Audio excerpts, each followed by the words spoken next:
Seria esta batalha a preparação final para o time skip finalmente começar? Haruardo, domo, meu querido e minha querida Kohai. Sejam todos muito bem-vindos para mais um vídeo de Black Clover aqui no canal, onde irei dizer pontos do que achei, como foi, do que eu gostei do episódio de número 151, aquele episódio fenomenal e surreal pela sequência de ação frenética que foi proporcionada desde o início até o final, composta das figuras mais importantes do reino de Clover, os pilares, os capitães mágicos. Afinal, vamos ser honestos, é algo inovador, é algo único, algo que só o Yuri poderia proporcionar e o Tabata Sensei, porque com um dedo, uma fala, isso se torna canon no mangá. A gente sabe que muitos dos acontecimentos desse período de transição são acontecimentos que o autor vem trabalhando e que são canônicos. Mas, para todo caso, o mais interessante de tudo isso é que isso você não vai ver no mangá. É algo só para esse período, é algo bem típico, que só episódios assim proporcionam, de transição. Então eu acho que já colocar uma ação frenética em volta dos capitães é uma ótima dica já pra gente se preparar para a volta da ação em Black Clover, porque quem se recorda, lembra que o início do time skip já tem uma boa ação, porque mostra o poder atual do protagonista. Então, eu acho que foi bacana, gente, eu gostei bastante. Se perguntam minha opinião, dia 24 de novembro ou apenas início de janeiro é o período que o time skip vai começar. Então vamos ficar atento que o próximo episódio vai dar muito engate, mas esse episódio já fez eu pensar nesse raciocínio, que até o final do vídeo a gente conversa um pouco sobre isso, porque eu quero ainda focar em como foi o episódio, em alguns pontos, algumas cenas que eu vou querer exaltar com vocês, porque ele não foi tão importante assim, porque ele foi mais ação, mas tem uns momentos que eu achei bacana de ressaltar também, para vocês saberem minha opinião. Para todo caso, se vocês perguntarem minha opinião, já quero deixar bem claro no vídeo, em termos de ação, efeitos especiais, ele não foi tudo isso. Eu até posso dizer que em ação ele foi. Sequência de ação, coreografia, foi bom. Mas no quesito efeitos especiais, a animação, ele não foi tudo isso. Black Clover, no período de transição, já proporcionou episódios melhores que esse. Posso dizer que o episódio da Noelle foi um exemplo claro. Foi muito melhor a animação feita. Parece que quando é em volta da magia de água, da Valkyrie Form, eles gostam de gastar um pouco no orçamento para fazer efeitos especiais mais claros e vívidos. Você vê que esse episódio poderia ter tido uma vibe daquele ou até mais, e não teve tudo isso. Então eu acho que os animadores estão meio que nerfados para usar toda a energia deles já logo no começo do time skip em volta do Asta. Pelo menos é o que eu acho. Mas para todo caso, se esse episódio não proporcionou efeitos especiais tão grandiosos, mas teve coreografias bacanas e sequências de ação, é porque também eles estão trabalhando já freneticamente, acredito que já na adaptação do mangá. Pelo menos é o meu ponto de vista.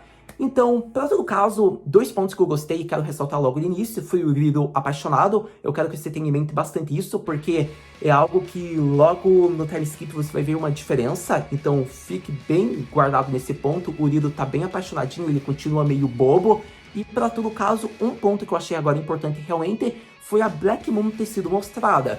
Porque eu não achava que teria sido algo muito esperado.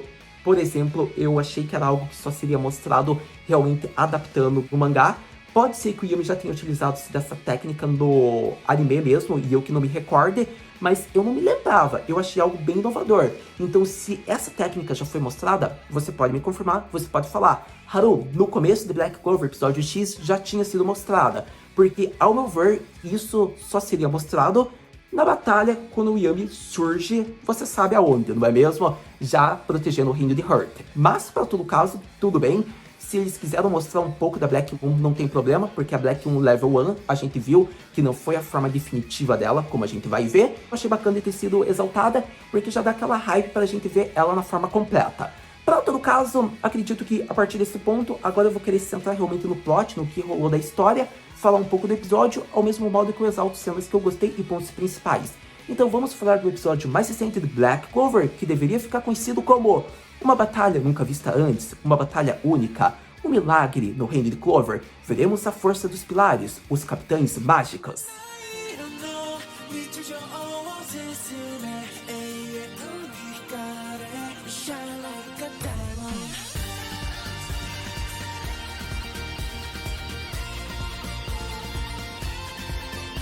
Começando a falar alguns pontos em torno do episódio, em torno da impressão geral, eu acho que foi interessante porque vemos que o objetivo do Yurisu realmente é elevar a moral dos cidadãos, vendo que há pessoas pilares, os capitães que podem protegê-los, como também elevar a própria moral dos subordinados desses capitães, por exemplo, os esquadrões mágicos. Então, foi interessante ter mostrado isso para o reino inteiro, e quando é reino inteiro, realmente, até mesmo em Hunt, para você ter ideia, foi transmitido isso, e eu acho algo bacana porque realmente foi uma ótima proposta do Yuris ter feito isso, ao mesmo modo que, como o Marx diz, ele praticamente fez isso porque ele só queria ver uma troca de ação frenética, uma pancadaria entre capitães mágicas para ver magias poderosas. Praticamente foi isso. Então, a expressão do Rei Mago, a expressão do Asta, era a minha expressão vendo o Yami imitando.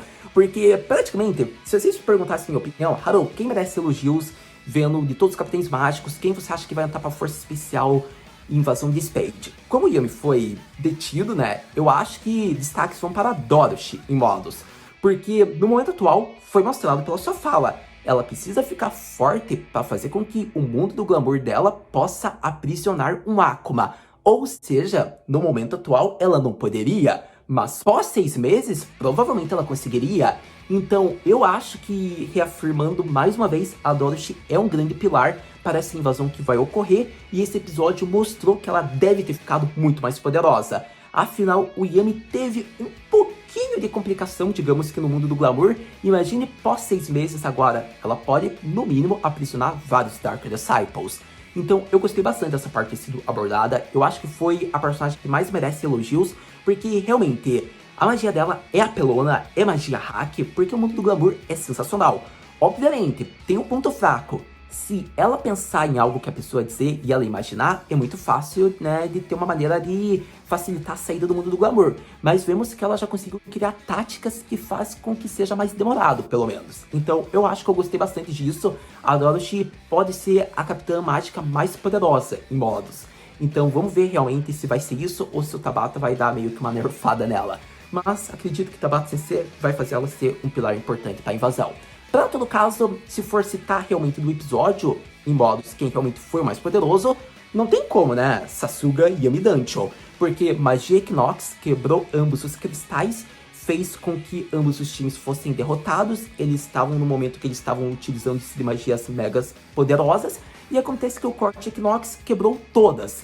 Então, eu acho que em modos, se tinha pergunta, qual capitão mágico é o mais poderoso, Haru? A resposta foi dada nesse episódio, não é mesmo? Eu acho que não tem como, eu acho que o Yami, ele tá num patamar acima dos demais.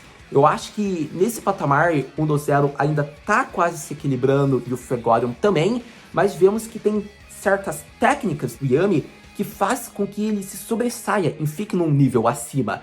Em nível de poderes, técnicas, eles estão em igualdade, mas se for realmente no artifício, no acervo, eu acho que talvez o Yami consiga se superar. Pelo menos é o que eu acho.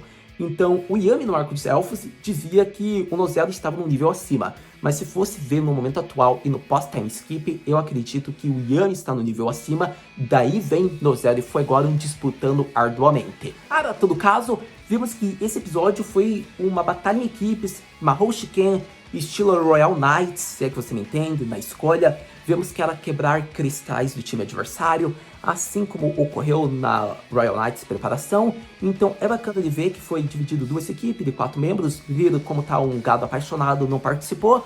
Então o time mais forte em nível de trabalho de equipe, eu diria que foi o time de William, porque era composto de Fuegoleon, Charity e o nosso querido capitão, que eu não vou lembrar o nome, mas eu estou colocando na tela agora, peço desculpas por não me lembrar, mas era Dorothy, agora eu lembrei, contra o time de Yami, Jack, capitão das Orcas Púrpuras e 1-0. Se você fosse ver, eu acho que em trabalho de equipe, em nível de poder, assim, de igualdade, o time do Fuegoleon estava muito mais poderoso. Isso é um fato, porque eu acho que os pilares eram Yami e 1-0 do time adversário. Porém, no quesito 1 a 1, se tratando de ser individual, eu acho que o time do Yami era mais poderoso, porque eles já estão acostumados a cumprir a missão em modos sozinha, fazer a responsabilidade cair para si, se é que você me entende. Não é à toa que o Yami fez com que fosse criado um empate, então já mostra o poder dele individualmente, porque ele conseguiu sair da magia do mundo do glamour. O 1-0 conseguiu segurar contra 3 capitães mágicos. Eu acho que o Jack está sendo subestimado, porque a produção está fazendo isso. Eu diria que contra o William e contra a Charity ele poderia muito bem ter se equilibrado. Eu acho que teria sido muito mais bacana ter feito ele lutar de igualdade, de igual para igual, contra ambos os capitães. A magia deles não eram tão poderosas, era só a magia da árvore mundial e magia que envolvia plantas, rosas. Então me dá meio que um desgosto ver que o Jack foi um pouco pressionado por eles. Eu fiquei meio chateado com isso. Porque a gente vê que a batalha foi muito 3 contra 3, porque o Yami ficou a maior parte do episódio no mundo dos sonhos. Então eu acho que o fato de terem se equilibrado no Jack, enquanto Orca Púrpura e Neuron Zero ficaram cuidando do Fregorion, mostra que o Fregorion foi o pilar principal ofensivamente, como mostra que o Jack, ele decepcionou um pouco, porque pela técnica, pelo seu instinto, personalidade, pela sua magia, eu acho que ele poderia muito bem ter dado conta dos dois capitães, pelo menos ao meu ver. Ao menos ter pressionado. Eu não senti que ele estava pressionando tanto. Para todo caso, a gente viu que ele cortou a magia do Fregorion, o que mostra que ele também estava poderoso. A questão foi a falta de mana. E isso é um ponto importante, porque se formos ver, o Capitão das Orcas Púrpuras e o Jack estavam começando a ficar pressionados no final. O Nozero ainda aguentou porque ele é da realeza. Então, é um ponto também que deve ser centrado. Por isso, talvez, eles quiseram mostrar que talvez o William e a Char estavam um pouco em vantagem. Afinal, se for se recordar, o Jack gastou muita mana quando quebrou aquela floresta por inteira. Então, é um fator que a gente também tem que se lembrar. Mas, para todo caso, eu ainda acho que no pé de igualdade eles poderiam ter feito. Eu acho que a Charity não teve muito brilho, mas ela poderia talvez ter sido mais pressionada. Pelo menos é um ponto que eu acredito. Se eles não queriam mostrar muito do William ser pressionado, devido ao que vai acontecer no mangá, mostrasse a Charity.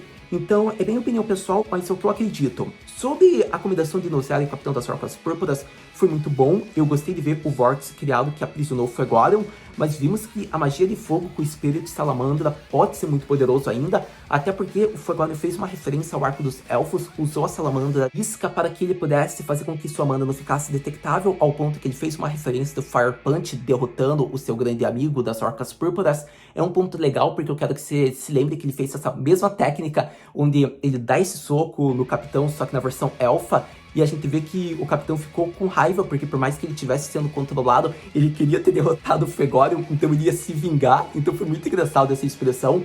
Mas, para todo caso, eu acho que talvez teria sido épico se ele tivesse feito isso no Nozero. Mas eu acho que eles não quiseram dar esse papel para fazer com que o Nozero não ficasse muito com a imagem manchada. Até porque eles têm muito nível de poder de igualdade. A partir disso, não teve muitas outras cenas que devem ser tão destacáveis, tão marcantes. Porque daí você deve ter visto no episódio, e foram cenas que, por mais que eu não cite, foram memoráveis, porque o episódio como um todo foi bom. Então, acredito que a gente viu que o Yami, como ficou muito tempo lá no mundo dos sonhos, ele teve que usar o Quarto Equinox para acabar com tudo, para poder ficar à solta. E é interessante porque quando ele faz isso, estava no cume do episódio, no clímax, onde todos iriam utilizar-se dos seus golpes mais poderosos, e acontece que todos foram apagados pelo corte imbuído das trevas Equinox. Então foi bacana porque o próprio Yurius ficou surpreso, ele ficou tipo bem contente em ver a magia do Capitão dos Touros Negros. Eu acho que foi bacana também porque o ato dele ter vibrado ao modo extremo quando viu que o Yami selou qualquer Capitão Mágico, porque realmente, por uma técnica ter quebrado ambos os cristais e ter passado por qualquer técnica que estava acontecendo, é algo que só alguém poderoso de um nível acima dos capitães atuais poderia fazer. Porque era como se todos estivessem mandando um golpe e o Yami conseguisse repelir todos. Então, sério, a Yami no Mahou, Subarashi Daio. Eu acho que é a melhor descrição. Mas, para todo caso, a gente vê que assim praticamente é concluído o episódio, porque a gente vê o intuito que foi cumprido. Então, praticamente foi uma ótima forma de concluir, porque eu acho que foi um episódio para preparação do palco principal, que é o time skip. Sem dúvidas, um ótimo episódio que merece elogios de Black Clover. Eu diria que eu gostei de ver o Owen Sun sendo um ótimo médico, como um ótimo representante do Rei Mago, afinal ele está cumprindo o papel dele com excelência. A gente vê que aquele chato lá do Mago de Clover, infelizmente ainda não está morto. Eu torço para que a Tríade Negra mate esse desgraçado, embora eles também só matam gente interessante, né? Gente que não é decente, eles gostam de deixar viva. Eu espero que isso mude, né? Porque tem pessoas também que eles sentem raiva que eles já mataram. Então mata também esse cara, por favor, o Dante da Tríade Negra. E eu estaria te agradecendo. Mas, para todo caso, voltando ao foco principal, eu gostei de ver a técnica. Eu acho que foi o episódio do Yami, foi o episódio pra mostrar a força do Capitão. Eu até acho que foi interessante isso, porque eles poderiam ter dado umas dicas do que a gente vai ver no time skip, mas eles não quiseram fazer isso, porque senão é muito spoiler, e eles têm que causar empolgação pra quem acompanha mais pelo anime. Então eu consigo respeitar e compreender isso. Pra todo caso, eu acho que a ação frenética ser desde o início até o final é algo único, não é algo que a gente sempre vê, só quando é arco de batalha realmente, quando tá no meio, no clímax. Então foi algo bacana desse episódio. E se fosse perguntar a minha opinião, Haru, quais foram os personagens mais destacáveis que você acha que vão invadir Spade devido à influência desse episódio? Como eu não posso contar o Yami, né, porque a gente sabe o que aconteceu, eu acho que eu cito Dorothy, Fuegorion e talvez Nozero. Eu acho que vai ficar muito nesses três. Eu acho que o autor não vai querer colocar a Dorothy porque vai querer colocar a Charity no grupo da invasão. E eu acho que é injusto porque a Dorothy é muito mais poderosa. Mas se o Nozero e o Fuegorion forem, a gente sabe que é clichê, mas é capitães mágicos, são os mais poderosos, então dá pra entender. Mas tem o problema do Jack. A gente não sabe até que nível ele chegou, né, no pós 6 meses, e ele tem uma amizade e rivalidade com o Yami. Então é complicado isso. Não dá pra saber, porque também não dá pra ser só uma equipe composta de capitães mágicos, embora esteja dando a entender isso. A gente não sabe até quantas pessoas o Naruto vai levar. Então, eu diria que eu prefiro colocar 3 capitães mágicos, e eu acho que vai ser muito Jack, Charity, ou Fuegorion, ou o Nozero, ou até a própria Mereoreona no grupo do Asta. Pode ser que depois eles entrem em Spade pela porta principal, em momentos após a equipe principal ter invadido e se infiltrado. Então fica aí um mistério, porque se eles já estão conversando com o reino de Hurt, até quantas pessoas o Naruto pode levar? Quantas técnicas eles podem utilizar para entrar dentro do reino? Então, eu tô muito curioso em torno disso, mas eu não quero focar só em capitães mágicos, porque se o Naruto diz que ele só pode levar uma equipe seleta, a gente tem que se lembrar que tem capitães, tem o esquadrão do Yami, então fica difícil. A gente fica pensando, mas eu acho que esse episódio mostrou que no mínimo 2 a 3 capitães mágicos vão, mas alguns também tem que ficar no reino de Clover para proteger o próprio reino, não é mesmo? Então devemos lembrar disso. Pra todo caso, acredito que com isso, praticamente eu exalto tudo que eu queria falar desse episódio. Foi um episódio muito bom, que merece elogios. E aquela pergunta clássica surge: Haru-senpai, o que podemos esperar para o próximo episódio de Black Clover? Mas antes de falarmos o que devemos esperar para o próximo episódio, eu devo citar 2 cenas interessantes que eu ficaria chateado de não colocar no vídeo. A primeira cena é em volta dos filmes da Charity. Foi muito engraçado, porque quando a nossa querida capitã, a nossa querida Dorothy-sama fala do Yami no Guramo Wardo, foi engraçada a reação dela pensando: Yami-kun, o que aconteceu? Que intimidade é essa? E depois a gente vai para outra cena que é em volta do Yami contando a história dele versus a sua outra versão, que é a mentalização do Guramo Wardo. Foi muito engraçado, porque eu acredito que a Charity queria muito ter ido no lugar do Yami pra lutar, porque imagine ela poder ver milhares de Yami e várias versões, como ela ficou pensando. Então, sério, foi muito bom. Eu acho que foi um petito global muito perfeitinho, e mais uma vez vai reafirmando: Yami Charity é real. Sério, que chip! E vai crescendo cada vez mais. Até mesmo na luta, você vê que a Charity ia no treinamento ali, ia disputar contra o Yami, mas ela desviava, porque ela também não queria lutar totalmente contra o Yami, mesmo que ela tivesse pensado no treinamento em conjunto. Então, sério, esse chip tá acontecendo e eu preciso desse chip cada vez mais. Até porque a gente sabe que vai ter uma cena bem fofinha da Charity no momento atual do mangá em volta do Yami, mas eu preciso de mais. Sério, eu quero mais episódio especial assim, só pra focar em Yami e Charity. Então, é necessidade. Mas agora, vamos para o que podemos esperar para o próximo episódio de Black Clover. Para o próximo episódio de Black Clover, eu diria que é hype. E por que eu digo hype? Porque foi a preparação, eu posso considerar talvez a conclusão do período de transição, digamos que um pouco de originalidade, coisas que vão ser canon e coisas que não vão ser. E a partir disso, eu fico pensando, o que pode acontecer no próximo? É aquele episódio de transição bacana para finalmente voltar à adaptação? Ou vai querer ser mostrado algo treinamento? Lembrando, período de time skip não é muito mostrado. Eu quero deixar bem claro porque já é um intuito. O time skip não vai ser mostrado porque tem que dar aquela hype pra gente ficar: uou, ele ficou muito poderoso nesse tempo. E daí é feito flashbacks como a gente já tá acostumado, que foi mostrado no próprio mangá, que daí vai ser adaptado. Mas, para todo caso, pode ser que eles foquem um episódio mostrando alguns guardiões e com quem os capitães, ou melhor dizendo, os cavaleiros de Clover vão treinar. Eu acho que isso pode acontecer porque não tem problema. Eu acho que pode ser revelado antes do material original. Tem certos pontos que a gente precisa ver respostas nesse período antes de voltar à adaptação, porque senão o mangá vai ter que daí responder, se eles não mostrarem isso da adaptação voltar a ser fiel. Então eu tô bem curioso, porque eles podem ainda gastar alguns episódios pra preparar, e daí vem os 6 meses, ou eles vêm com 6 meses logo na nossa cara, e a gente fica com hype, esperando respostas agora daí pro mangá, porque eram respostas que a gente esperava ver adaptado, não é mesmo? Mas é esperar. Eu acho que a hype tá surgindo, eles colocaram muita ação frenética. Eu acho que o próximo episódio, ele não dá muitas dicas do que pode acontecer, mas por ser um episódio morno, é aquele episódio que eu acredito que é a transição pra volta de material original, pra volta de arco principal. Por isso eu acho que o próximo episódio é a ida deles para o Reino de Hurt e assim volta a adaptação. Para todo caso, vamos esperar para ter uma certeza. Mas você já sabe, assistindo o próximo episódio, obviamente eu venho aqui exaltar e conversar, porque Black Clover é uma obra que nós amamos e devemos conversar bastante. Então, muito obrigado por ter visto esse vídeo até agora. A gente se vê no próximo vídeo de Black Clover Mata, né?